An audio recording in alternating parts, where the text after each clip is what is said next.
Vamos lá, então, mais uma aula aqui de História do Brasil.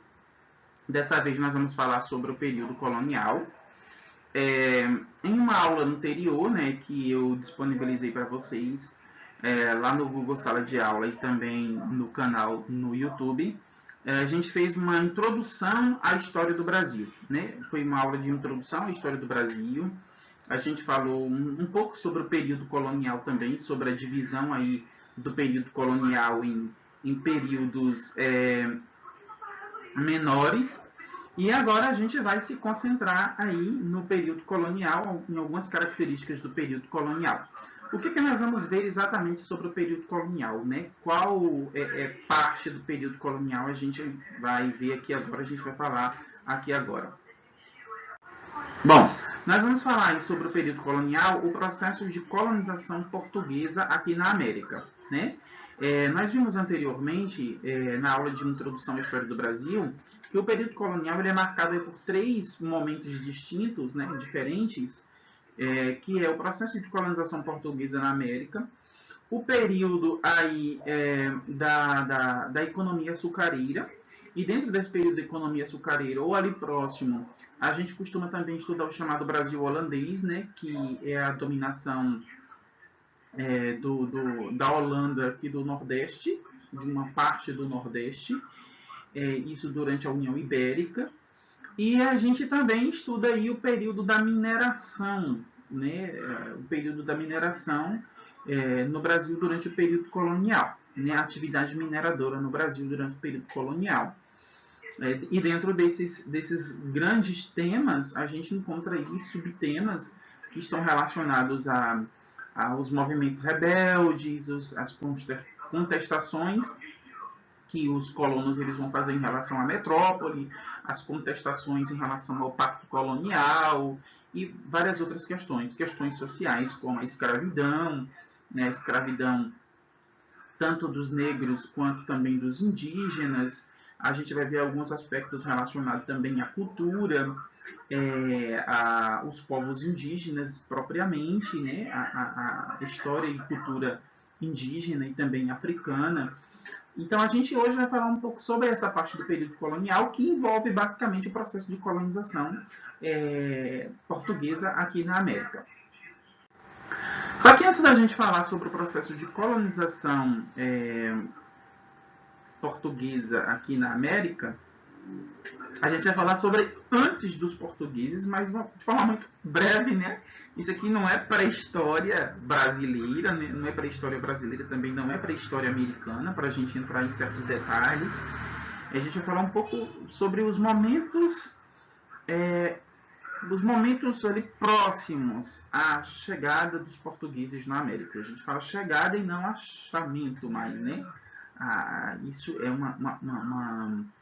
uma abordagem, né, uma forma de falar sobre os portugueses na América que isso foi tirado da historiografia. Antes dos portugueses na América, né? O que é que nós temos aqui? Deixa eu mudar aqui. Antes dos portugueses na América. Viviam no território brasileiro vários povos indígenas, né? Esses povos indígenas eles são classificados em troncos linguísticos, né? Os povos indígenas eles são classificados em troncos linguísticos. Os troncos linguísticos são divididos em famílias linguísticas e as famílias linguísticas elas são divididas em povos. Tá? Vamos começar aqui entendendo um pouco isso sobre os povos indígenas que viviam aqui no Brasil, na parte litorânea, antes da chegada dos portugueses e quando os portugueses chegam, esses povos viviam na parte litorânea. Bom, quais eram os povos? Aqui nós temos dois troncos, tá? O tronco Tupi e o tronco Macro-G. Isso aqui são troncos linguísticos. Dentro do tronco linguístico Tupi, nós temos aí a família linguística dos Tupi-Guarani. E na família linguística dos Tupi-Guarani, nós temos os povos Tupi. Tá? Por isso que eu coloquei aqui, ó, povos Tupi. Só que a família linguística, né, o tronco linguístico está lá em cima, que é o tronco linguístico Tupi e Macro-G. Esses povos aí, Tupi, eles não eram apenas um povo, né? Eram povos, os povos Tupi. Né? Porque dentro dos povos Tupi, por exemplo, a gente vai encontrar aqui tanto Tamoio como Tupinambá. E por que eu coloquei Tamoio e Tupinambá aqui? Justamente por causa de uma característica muito própria desses dois povos Tupi, que era a questão do ritual antropofágico. O ritual antropofágico era um ritual de natureza religiosa dos povos Tamoio e Tupinambá. Ele tinha um significado simbólico muito grande, porque o ritual ele consistia em devorar os seus inimigos de guerra, né? Aquelas pessoas que eles julgavam que tinham alguma habilidade especial, que tinham algum dom, que tinham algum talento especial, né? Eram muito fortes, eram muito hábeis, eram valentes, eram destemidos, eram invencíveis.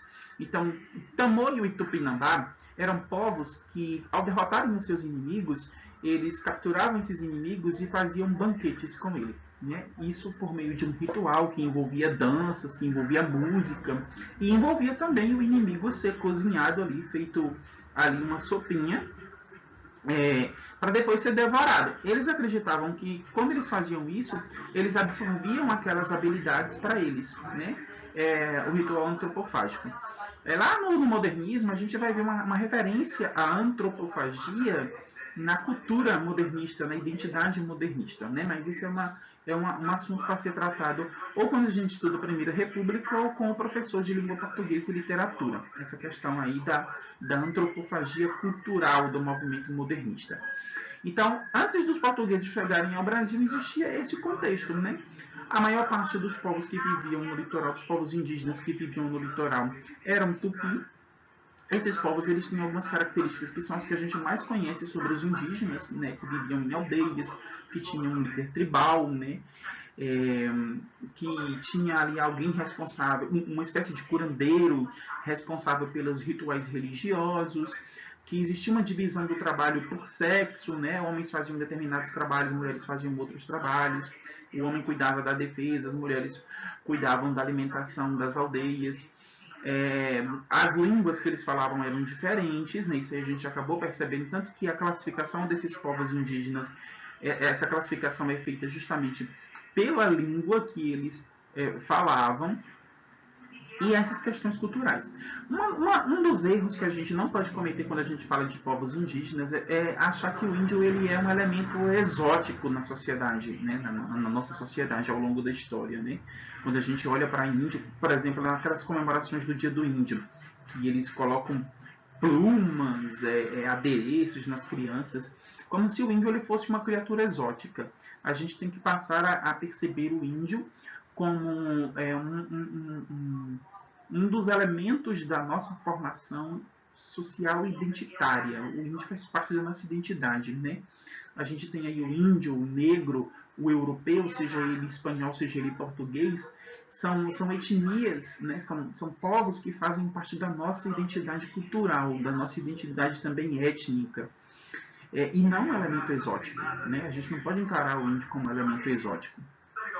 Então, basicamente, antes dos portugueses, esse era o contexto, né, do Brasil. Né? Esses povos indígenas eles viviam aí no litoral. Depois o que vai acontecer vai ser justamente uma migração, né, um êxodo do litoral para o interior, em direção ao oeste. Isso vai acontecer justamente porque no início os indígenas eles vão começar a ser catequizados, vão se criar as chamadas missões ou reduções. E essa aproximação entre os índios e os portugueses vai levar em determinado momento a um conflito. Os índios eles vão ser usados como mão de obra compulsória, né? E isso vai acabar levando os índios a migrarem, né? Saírem do litoral em direção ao oeste, né? Tanto que nas bandeiras, um dos tipos de bandeiras que vão começar a ser organizadas, elas tinham justamente o objetivo de quê? De capturar índios para trabalhar nas lavouras, né? Para transformar os índios justamente em escravos novamente. Então, adelante, né? Adiante. Vamos lá, portugueses no Brasil, né? Os portugueses chegam no Brasil, né? Existe uma discussão na historiografia sobre a chegada dos portugueses aqui no Brasil, se Portugal sabia da existência dessas terras em direção ao oeste, se Portugal não sabia da existência dessas terras. O fato é que eles chegaram. Tem um documento extremamente interessante para a gente conhecer um pouco sobre esse momento da nossa história, que é a chegada dos portugueses aqui no Brasil, que é a Carta de Pero Vaz de Caminha. Essa carta traz algumas informações extremamente interessantes, né, principalmente sobre o embate, né, o choque cultural desses povos, né, dos europeus com os indígenas. Mas aqui a gente vai falar basicamente a partir do momento que os portugueses decidem explorar economicamente a colônia, né? Logo quando os portugueses eles chegam aqui ao Brasil, a colônia ela não passa a ser explorada, ela fica um pouco esquecida, né? Portugal não tinha muito interesse, porque o verdadeiro lucro de Portugal naquele momento era a venda de especiarias na Europa, que eles tinham conseguido por meio da rota alternativa que eles encontraram com o périplo africano. Então eles não tinham muito interesse no Brasil, porque o Brasil aparentemente não era um território, né, que tinha um potencial econômico. Tá, mas chegou um momento que os lucros de Portugal com o comércio de especiarias, os lucros começaram a cair. Então o que é que Portugal fez? Começou a olhar quais as alternativas para resolver aí a sua dificuldade econômica, o seu déficit econômico. E aí eles se voltaram para o Brasil, e aqui no Brasil eles encontraram uma árvore, né, que é o pau-brasil, que ela tinha um potencial econômico bem significativo. Por que o pau-brasil tinha esse potencial econômico bem significativo? Primeiro, a casca do pau-brasil ela pode ser usada para criar um corante, que ele era usado naquela época para tingir tecidos ou também para fabricar tintas para escrita. Tá? Lembra aí que a gente não usava caneta esferográfica no século XVI. Né? No século XVI, se escrevia com caneta bico de pena. Eu tinha até uma aqui, eu não sei onde eu joguei ela, senão eu ia mostrar para vocês como é que funcionava. A gente escreve, eles escreviam com caneta bico de pena. E a caneta bico de pena ela precisa de tinta. A casca do pau-brasil era usada para fabricar justamente a tinta para tingir tecidos e também para escrita. E a madeira? A madeira era uma madeira muito resistente e durável. Essa madeira ela poderia ser usada tanto para a fabricação de móveis como de embarcações, caravelas. E Portugal era, na época, a grande potência, né, que fabricava navios, naus, caravelas. Então, para Portugal, o pau-brasil era uma matéria-prima extremamente valiosa nesse momento. Então, começou aí a extração do pau-brasil aqui na América Portuguesa. Outro detalhe interessante, né, importante que vocês precisam lembrar. Quando a gente fala de Brasil antes da independência, basicamente a gente está falando de América Portuguesa. Tá? É assim que a historiografia se refere ao Brasil antes da independência, a América Portuguesa. Embora o Brasil tenha recebido vários outros nomes desde a chegada, né, dos portugueses até depois, tinha recebido vários outros nomes, no geral a historiografia vai se referir ao Brasil nesse período colonial como América Portuguesa. Então a América Portuguesa, os portugueses eles começaram a extrair daqui o pau-brasil. Como que isso era feito? Isso era feito por meio da exploração já do trabalho indígena. Essa prática era chamada de escambo. Tá? Aqui, na letra A, escambo. Né? Como funcionava o escambo? Os portugueses faziam com que os índios entrassem nas matas, derrubassem as árvores, trouxessem até o litoral, e lá eles trocavam essa madeira por outros objetos de interesse dos índios. Roupas, objetos feitos de metal que eles não tinham, né? Lembra que os índios não trabalhavam ainda com a forja, com a metalurgia. Então eles trocavam por esses objetos feitos de metal. E por outros produtos que eles tinham interesse, que os índios tinham interesse e que os portugueses traziam da Europa, né? Existe aí uma informação de que os índios chegavam a trocar o pau-brasil por produtos inúteis, como um patim para patinação no gelo. Eu já li um artigo certa vez que falava sobre isso. Isso existia? Sim, existia. Mas não era o geral, né? Não era a regra, eram as exceções. No geral, os índios trocavam por ferramentas que eles realmente precisavam, que eram realmente úteis para eles, né? Tanto roupas como também ferramentas que eram úteis para eles. Trocavam essas ferramentas pela madeira que eles tinham extraído.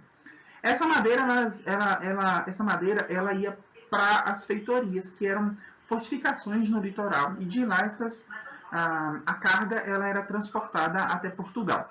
Tá? Era assim que funcionava a exploração do pau-brasil aqui na América Portuguesa, durante os primeiros anos aí do processo de colonização do nosso território pelos portugueses. Agora a gente vai para uma questão, né, um pouco mais delicada, que é a administração da colônia. O Brasil foi transformado em colônia, Portugal decide colonizar o Brasil. Nós já falamos anteriormente sobre a questão do que é uma colônia de exploração, o que é uma colônia de povoamento, né? Seja colônia de exploração, seja colônia de povoamento, Portugal decide colonizar o Brasil. E para você colonizar um território como o Brasil, você precisa organizar esse processo de colonização. Como é que vai ser administrado esse território? Então, primeiramente, Portugal usou uma estratégia que foi a criação de capitanias, as capitanias hereditárias, ou seja, Portugal dividiu o território da América Portuguesa em faixas de terra. Essas faixas de terras, elas eram chamadas de capitanias hereditárias e elas eram entregues aos capitães donatários. Essas capitanias, cada uma dessas capitanias, elas passaram a ser exploradas economicamente pelos capitães donatários. Como é que era feita essa transferência da capitania para os capitães? A coroa portuguesa ela usava dois documentos: a carta de doação, aqui, ó, a carta de doação, e o foral. O que era cada um desses dois documentos? A carta de doação era um documento que assegurava a posse, a propriedade da capitania pelo capitão donatário. Por que o nome era capitania hereditária? Porque o capitão donatário recebia essa capitania da coroa portuguesa e quando ele morresse, essa capitania automaticamente era transmitida, a posse dessa capitania era transmitida ao seu filho. Mas a capitania era do capitão donatário, pertencia ao capitão donatário, as terras pertenciam ao capitão donatário? Não, era apenas uma cessão patrimonial, como eu coloquei lá em cima. Era apenas uma cessão, era como se fosse um empréstimo. Mas somente o capitão donatário poderia usufruir dessas terras, e o seu filho depois que ele morresse. Isso era assegurado, isso era garantido por meio da carta de doação. E o foral? O que era o foral? Era um documento que fixava para o capitão donatário tanto deveres como também direitos em relação à capitania. Um desses benefícios aí que o foral permitia era o quê? Era que o capitão donatário ele doasse sesmarias. O que seria uma sesmaria? A sesmaria era uma propriedade menor, era um latifúndio, né, uma grande propriedade, que ele poderia doar para outras pessoas, né, explorarem essa propriedade. Outra coisa, por meio do foral, o capitão donatário ele era obrigado a cuidar da defesa da capitania, né, a cuidar da defesa do seu território. Ele tinha que proteger o território de invasões, né? E um outro benefício que ele tinha aí era no caso da tributação. Ele poderia cobrar tributos das pessoas que viviam nas vilas dentro da sua capitania. Então, por meio do foral, o capitão donatário ele tinha tanto obrigações em relação à coroa portuguesa, como ele também tinha alguns direitos, alguns benefícios, né? As sesmarias, por exemplo, elas permitiam que esse capitão donatário ele obtivesse lucro por meio de uma outra pessoa que recebia aquela terra, trabalhava nessa terra, produzia e também e no final acabava também repassando parte desse lucro para o capitão donatário, porque a sesmaria estava ali dentro da sua capitania, certo? Só que esse sistema de capitania ele não funciona, né? Ele não dá certo, ele fracassa. Então o que Portugal faz em seguida? Né? O que Portugal faz em seguida? Vamos ver o que Portugal faz em seguida. Já que o sistema de capitania fracassou, apenas 2 capitanias prosperaram, né? Foram bem-sucedidas. A capitania de São Vicente e Pernambuco foram as capitanias de São Vicente e Pernambuco foram as 2 capitanias que prosperaram, o resto todas fracassaram. Então Portugal cria um novo sistema para administrar a colônia. Esse sistema é o chamado governo geral, que é um governo que vai ser exercido aqui na América Portuguesa por um representante direto de Portugal. Esse representante direto de Portugal é o governador geral. O sistema de capitanias deixa de existir com a criação do governo geral? Não. O território continua sendo dividido em capitanias, mas agora quem manda em todo o território é o governador geral e não mais os capitães donatários, cada um mandando na sua capitania. Só que o governador geral, ele não administrava todo esse território sozinho, ele tinha ajuda de auxiliares que exerciam cargos político-administrativos. Quem eram esses auxiliares? Esses 3 que a gente elencou aqui. O ouvidor-mor, o capitão-mor e o provedor-mor. Eu quero que vocês notem uma coisa bem interessante aqui. Ó. Todos os nomes aí, ó, ouvidor, capitão e provedor, tem o mor logo em seguida. Isso significa que é o ouvidor principal, o capitão principal e o provedor principal. Tá?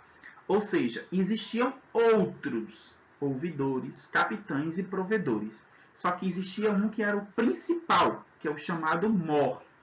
Esse que é o chamado mor, ele era o que administrava junto com o governo geral. Né? Ele não era um dos funcionários que trabalhava lá afastado do governador geral. Né? O ouvidor-mor, o capitão-mor e o provedor-mor, ele administrava junto com o governador geral. E o que cada um deles fazia? Bom, o provedor-mor, ele cuidava das questões relacionadas a finanças, né? A economia, as finanças. O capitão-mor, ele cuidava da defesa do território, né? Do policiamento. E o ouvidor-mor, ele cuidava das questões relacionadas à justiça, as questões jurídicas, judiciais. Então, eram esses 3 auxiliares, né, que exerciam esses cargos político-administrativos, que ajudavam o governador geral a administrar a colônia. Né? E aí a gente tem os 3 primeiros, governadores gerais aqui do Brasil, né, que foram o Tomé de Souza, o Duarte da Costa e o Mendes Sá. Né, foram os governadores gerais, os primeiros governadores gerais aqui do Brasil. Né? E esse sistema de governo geral, ele perdurou aí, substituindo, no caso, o sistema de capitanias. Bom, para administrar vilas e cidades, a coroa portuguesa ela usou um outro recurso que foram as câmaras municipais. As câmaras municipais nada mais eram do que uma espécie de prefeitura. Né? Eram prefeituras responsáveis pela administração das vilas e cidades. Essas câmaras municipais, elas já vão mostrar para a gente como no Brasil a nossa sociedade, desde o início, ela já tem a corrupção, ela já tem uma forma de governo clientelista, né? Uma forma de governo que se baseia em uma série de distinções entre as pessoas, uma série de segregação, uma série de hierarquização, uma série de vantagens, de forma de obter vantagens. Porque as câmaras municipais elas eram administradas pelos chamados homens bons. Quem eram esses homens bons? Eram latifundiários, gente, eram proprietários de terras, eram pessoas ricas, poderosas. Então, quem poderia administrar as vilas e cidades, quem poderia participar das câmaras municipais, eram os homens bons, que eram pessoas ricas. Né? Eram pessoas que não poderiam estar ligadas ao trabalho manual. Então, eram pessoas ricas, poderosas. E essas pessoas ricas e poderosas, eles administravam essas cidades tentando obter vantagens. Né? Tentando obter vantagens com Portugal, certo? Entre eles ali. Né? Os homens bons, eles tentavam manter vantagens, isso é o que a gente chama de clientelismo. Eles tentavam obter vantagens, trocas de favores. Tá? Eles realizavam essas trocas de favores. É tanto que as câmaras municipais passaram a ter muito poder. passaram a ter muita influência por causa dessas trocas de favores que existiam aí entre os homens bons e pessoas ligadas à coroa portuguesa, né? E pessoas ligadas aí à administração portuguesa. Então, o que foi que Portugal fez? Tomou uma atitude bem mais severa. Ela começou a designar os juízes de fora. O juiz de fora era um magistrado encarregado pela própria coroa portuguesa para presidir a Câmara Municipal, para ser o presidente da Câmara Municipal.